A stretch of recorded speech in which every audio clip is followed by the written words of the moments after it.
Bitcoin's price action is still behaving. Bitcoin's price, just to say it bluntly, is still affected by central bank policy. And couldn't you make the argument that that defeats the purpose? So Bitcoin's price is a great example. It kind of goes about what we're talking about. In the short term, Bitcoin price goes up and down. It's super volatile, right? It's been performing terribly in 2022.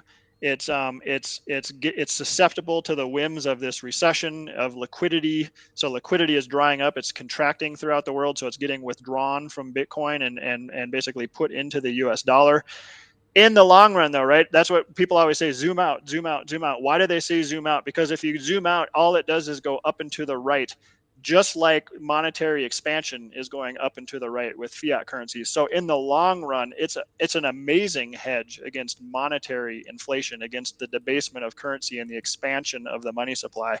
But in the short run, again, it's a voting machine. I like to say, by the way, for people who don't quite get it still, Bitcoin is the world's best savings technology, store of value. It's literally the greatest money that's ever been created, and I don't think we'll ever create a better money. It took like 6,000 years to make a better money than gold. That's because we're in the digital age now.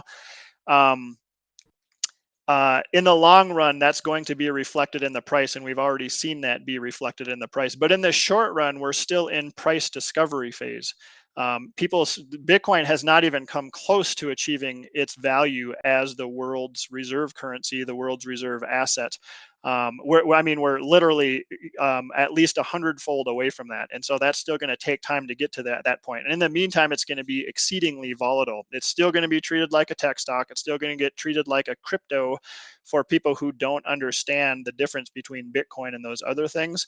That's why we have a ton of education to do. I would say at best, maybe 1% of the world's population understands what Bitcoin is, and I actually think that's being generous.